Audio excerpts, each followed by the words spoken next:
Joe DeMarco from the Crazy New York Driver Show for Friday, May 31st, 2024. Welcome to another eBay video. Tonight I have three main topics I want to discuss. Number one is the perfect eBay crime, as I now know from experience. Number two, I want to discuss a crazy, weird return. And number three, I want to discuss a bad eBay seller. That's something I haven't brought up in many years, where I actually ran into a bad seller. But I ran into one. It's been a very tough week. I can guarantee everybody watching this video will not be bored.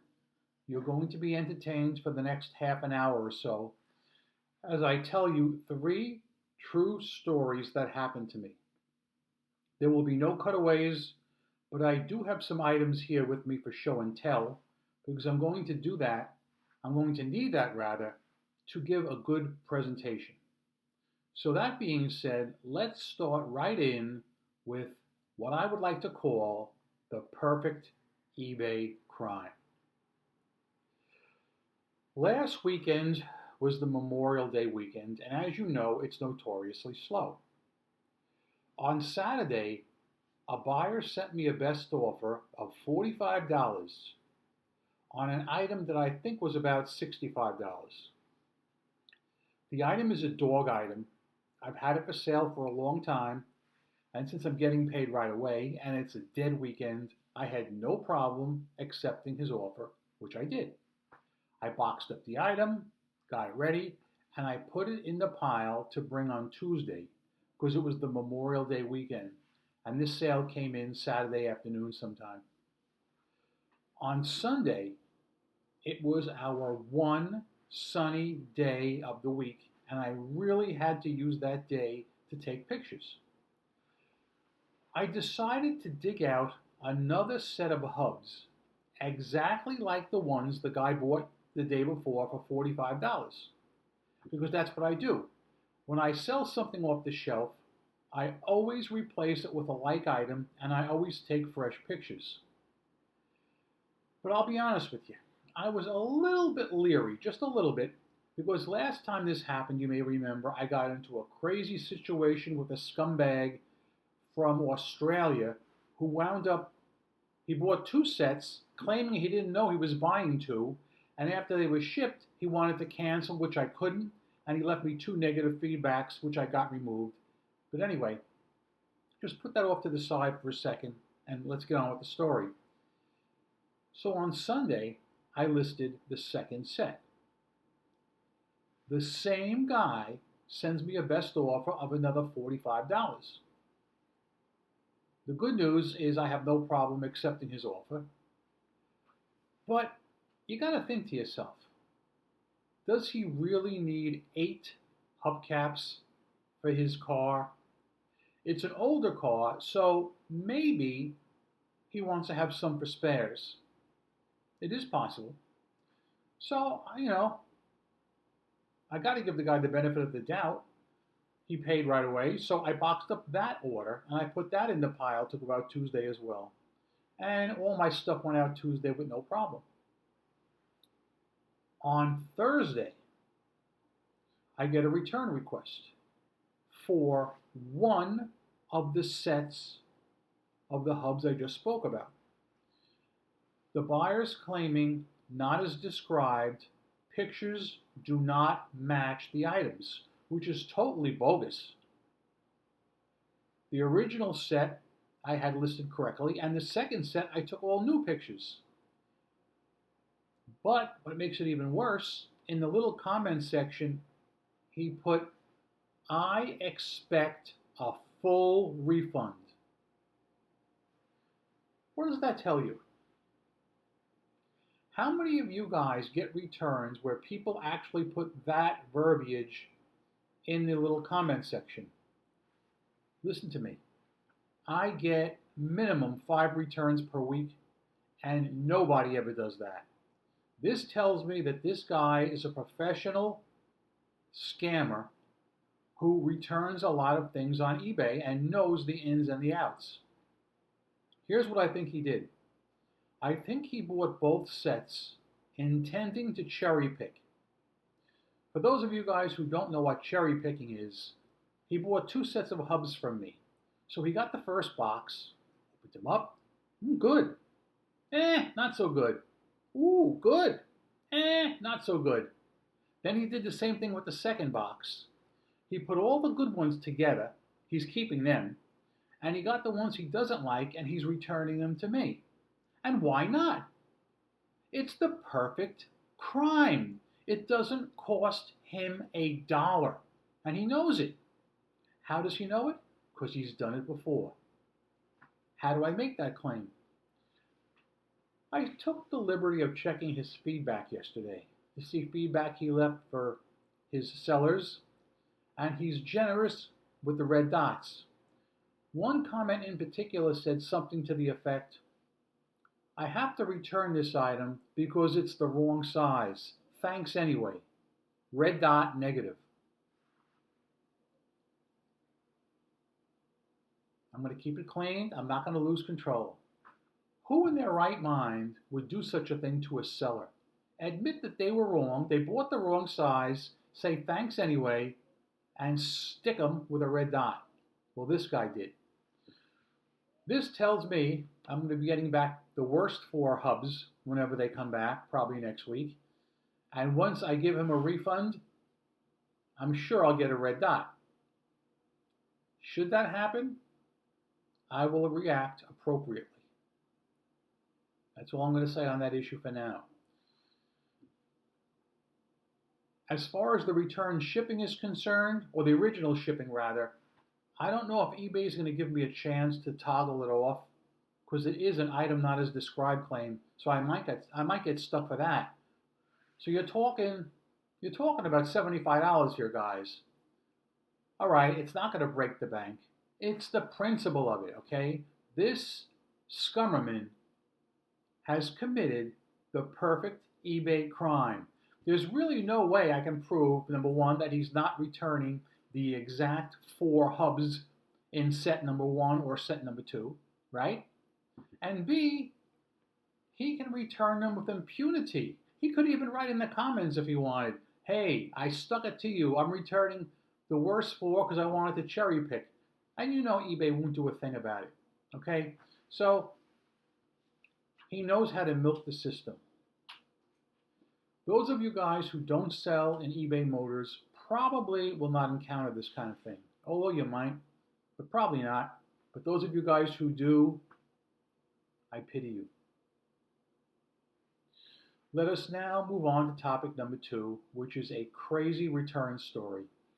And there's a piece of this story I can't quite figure out, and I'm hoping one of you guys can explain it to me. I mean, I understand the concept, but not the reality. So here's what happened. This is show and tell number 1. A few weeks ago, I sold 2 wire wheel center caps. These are center caps that go in the middle of the wire wheel. Let me show you that too. I got one here. That's the whole wire wheel. I brought that in for a reason. All right, so I sold 2 of these for $45 plus $8.75 in ground shipping. Okay, I shipped them off, no problem. The buyer gets them, and he claims they won't fit his car, which is bollocks. Okay, I know they're going to fit. But because this freaking eBay guaranteed fitment program exists, eBay wants me to give him back the original shipping too. Okay, so I said, that ain't happening. Cute Joey doesn't give back the shipping when it's not his fault. So I get the items back, and I give him back his purchase price of $45. Keep that figure in mind. $45, not the original shipping. So therefore, the case didn't close out right away. It takes time for it to close out because eBay, in its infinite wisdom, has changed things so dramatically to help the buyers, even when they're not conforming to rules. But anyhow, I temporarily put it out of my mind. About a week goes by, so now it's just the other day, maybe Tuesday, Wednesday, and I get a return through the mail, through the post office, which is weird because I wasn't expecting any returns. But yet, here it is. Now, once in a great while, I will get a screwball that will take it upon himself to return something outside of the eBay system. It doesn't happen often, but it does happen. There's no reason it should happen because eBay makes it so easy for buyers to return things. So at first I thought that's what happened. And I looked at the address, and the address was Katy, Texas. Katy, Texas. So I'm thinking, that town is ringing a negative connotation in my mind. I know I had a dealing with that town recently in a not so good way. But still, what could be in this box? I'm not expecting any returns. So I opened the box, and I'm going to show you what was in it.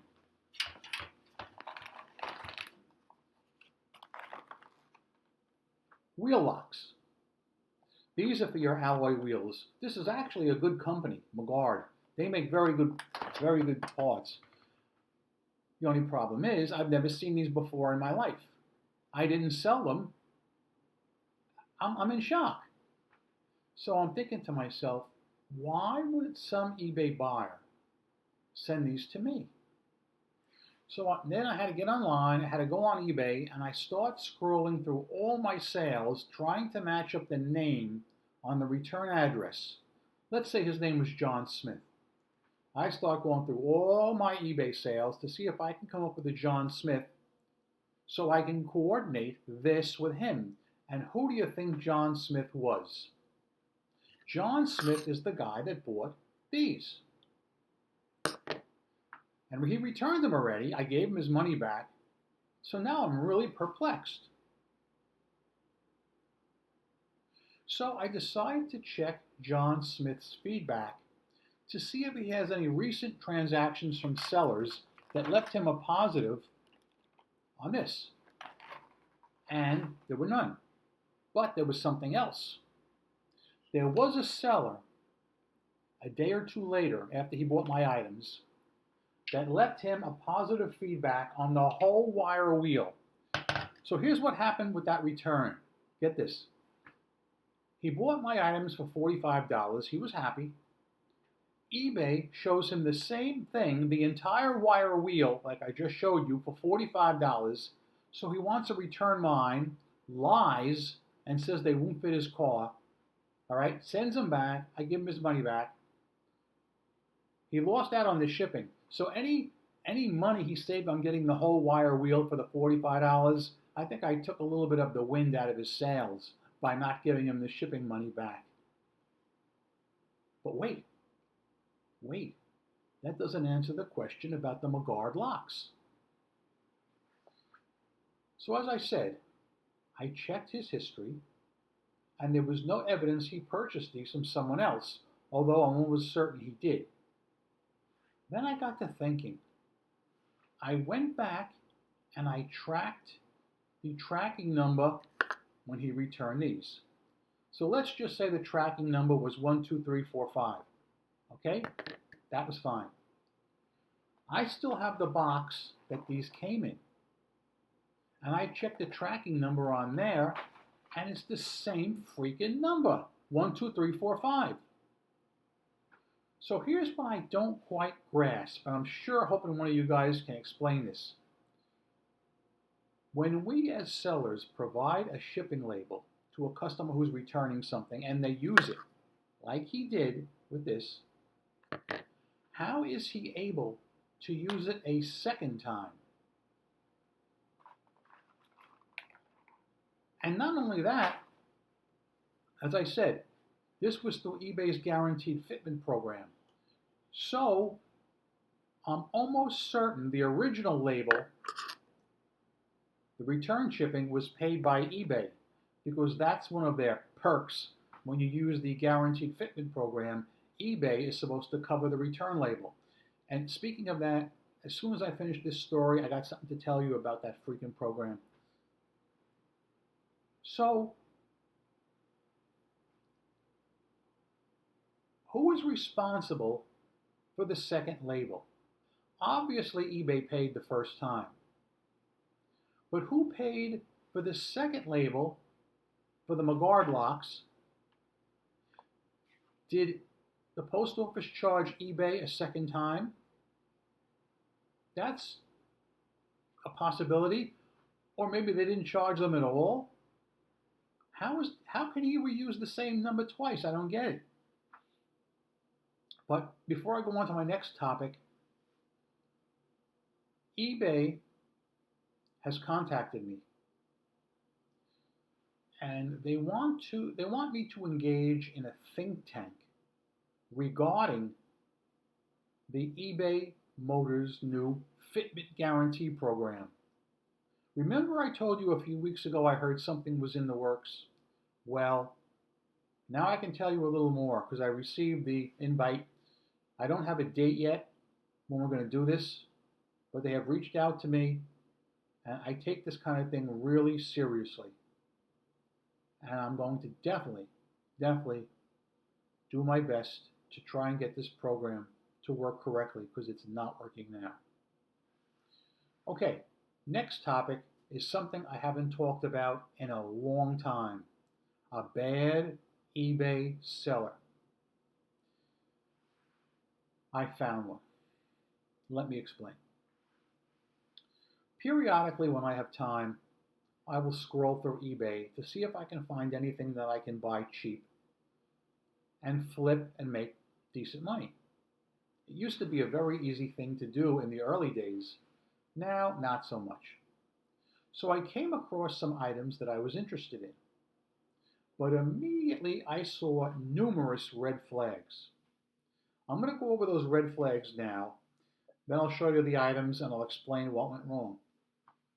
First problem is the seller had zero feedback. When I joined eBay and I had zero feedback, I built my feedback up by buying things from sellers before I attempted to sell anything. I really don't like buying anything from someone with zero feedback because they have very little to lose. In this case, there wasn't big money in play. I wound up getting the items for $30. That's with shipping included. Okay, and that's because it was an auction and I sniped it at the very end. That's how cute Joey rolls. I wait to the very end before I lodge my bid. Continuing on with the warning signs, the second warning sign was, as you know, eBay lets you have, I think it's 23 pictures in your listings. You know how many he had? 2. Okay. Next warning sign. He completely stole the item specifications from another eBay seller. What I'm saying is this. He went on to eBay to see if he could find an item similar to his, and he found one of these big box sellers, who I won't mention. Let's call him John Smith Auto Sales. And what he did was he clicked the little link that says, sell one like this. I'm sure you've all seen it. There's nothing wrong with doing that, but you're supposed to change the specifications to your needs to match your item unless you have the exact same item as the other seller, which was not the case here. The other seller was selling the cheap China crap. You know, that stuff made in Taiwan. So this Nimrod clicks on sell similar, imports all the information the other seller put up, including made in Taiwan with a Taiwanese part number, all kinds of stuff like that. Even to go as far as to have the name John Smith, because that's how John Smith does it. In the description, he had only one line. You are buying these 4 used caps. That's it. There was absolutely no description that indicated any flaws. Okay? So that being said, as I said, it was in my watch list, and when it came time, I decided to take a chance and snipe the item, which I did, and I won the item. I paid right away, instantly. I don't navigate away from the pay screen like some people do. No, I paid right away. The seller actually shipped the items out in a timely manner, like in a day or two. I was pleasantly surprised and I received the items. But when I got them, I was really bummed out. I'm going to show you two of them now, one that's good and one that's no good, to help you understand what I'm talking about, because otherwise you're not going to understand if you don't really know vehicles. Take a look at the four clips on the back of this. Okay, they are rusty, but they're intact. I'd rather they weren't rusty, but I kind of knew they were rusty, so I'm okay with that. I don't have a problem with that. That is still usable. But take a look at this. Can you see how the clips on these have rotted away to nothing? Well, if I learn how to line this up correctly, I'll be doing myself a great service. See it? Look. Rotted away to nothing. These are useless. They're garbage. Mierda. So I have two that are usable and two that are junk. And to be honest with you, I was a little pissed off that he didn't state this. So I decided to write to the guy and see what he had to say. Before I did that, I checked to see what else he was selling, and he's selling a bunch of other auto parts. So he's not a civilian that knows nothing. He's someone in the business. I'm guessing he's some kind of a junkyard or possible gas station or something. He's someone that should know better. So I wrote to him and said, I received the hubcaps. Two of them are fine, but two of them have the clips totally rotted away and they're unusable. Are you aware of this? I took a few pictures with my phone and I sent him the message. He wrote back to me within less than an hour and said something to the effect, what you see is what you get. You saw the pictures. That's not the exact verbiage, but it was a very short, concise statement. In other words, you bought them as is, you saw what you were getting. And he does not accept returns.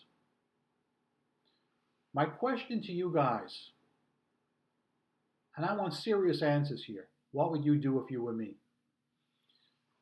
I don't plan on returning them because I'm fairly confident I can at least get my money back on the two that are good. I just won't be making a nice profit like I was hoping, but I'm fairly certain I can sell the two that are good and make my $30 back and maybe even a little more. But personally, I don't like his way of doing business. I don't like his attitude. Would you leave him a negative feedback? Take a few minutes, think about it, and let me know. He's not the only bad seller floating around out there.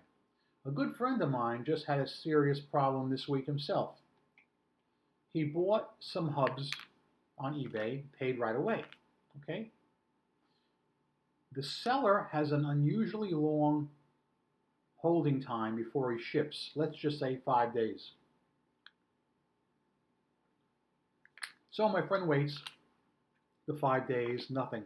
7 days, nothing. My friend writes to the seller and says, hey buddy, you were supposed to send these out within 5 days.